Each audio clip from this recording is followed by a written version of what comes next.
In the ancient times, before the colonization of our motherland, there were two kingdoms that sat next to each other on the African map. The two kingdoms were divided by a long mountain range called Makomo. The kingdom to the west was ruled by a man named Nehoreka. This man was a warrior, and as a fighting man, his people called him by many names, such as the Reaper, the Terror, the Slasher, and the Gorger. His people loved him, for he was a powerful and mighty king who always fought for the welfare of his people. The kingdom to the east was the domain of a king named Matake. Not much was known about Matake. He kept to himself, for he had many secrets to keep. Of the little that was known was that Matake had dangerously lethal muti.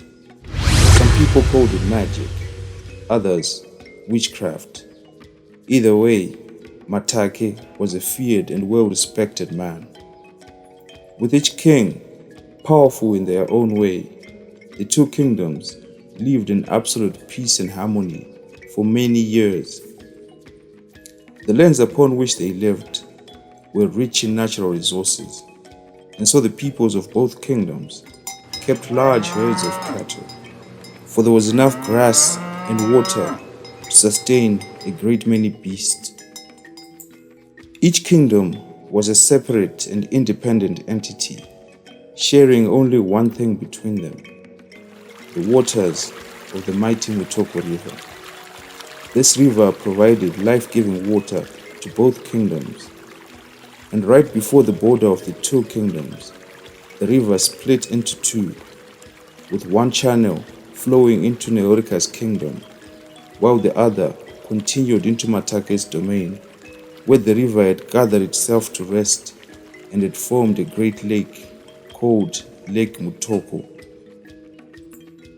But it so happened that one year, the peace and harmony between Matake and Nehoreka's kingdoms were shaken to the very roots. When that season, the mighty Mutoko River started running low, and it wasn't long before the channel that flowed into Nehoreka's kingdom dried up. And soon after that, the mighty Mutoko River itself dried up completely, such that there was no more water flowing into either kingdom.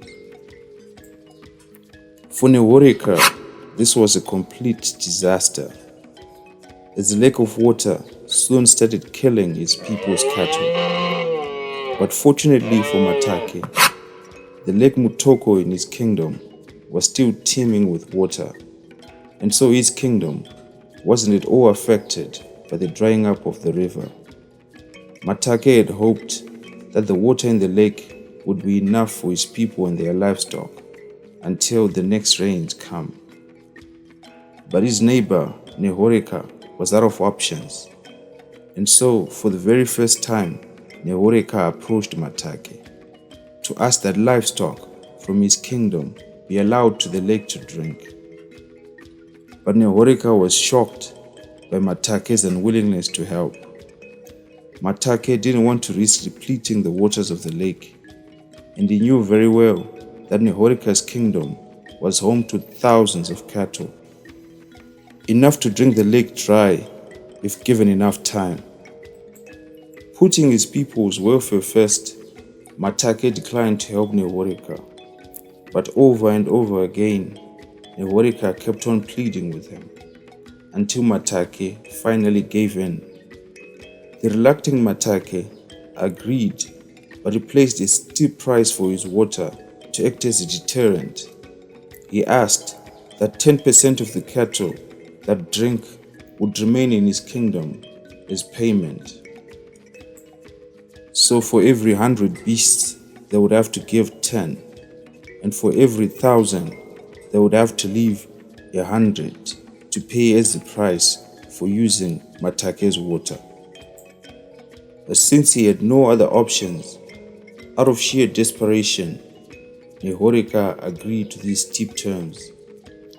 But 10 beasts for every 100 was too steep a price for Nehorika to accept truly in his heart. And so he decided to see what Matake would do if he dared not pay the price. And so, on the first day, Nehorika sent his most trusted warriors to go to the lake with 200 beasts and to water them and return without paying the agreed price. And true to their loyal nature, the warriors did as they were told, and after watering the cattle, they returned, brazenly absconding on the agreed toll. When news of this reached Matake, he was furious. Matake went to the lake and looked, but all he could find were the footprints that the warriors had left. So Matake collected the sand that formed the prints and cast a spell on Nehorika's warriors. The very next day, in Nehorika's kingdom, disaster struck again when Nehorika's warriors awoke, blinded in the eyes. Nehorika immediately went to Matake to plead that the spell that Matake had put on his warriors be lifted. But Matake refused and threatened that if any more payments are not done, then he would bewitch those who abscond with even worse punishment than just mere blinding. When Nehorika returned to his kingdom with the sad news that Matake would not reduce his ridiculous payment, nor would he lift the spell that had blinded his warriors, Nehorika turned to what he knew best. He decided to wage war on Matake, to avenge his warriors, and to seize the lake for himself. So Nehorika summoned a war council, brought up all his warriors, but instead of a speech, Nehorika started to rally his men by singing the sweet songs of war. His lone voice in the night, singing to 1,000 warriors.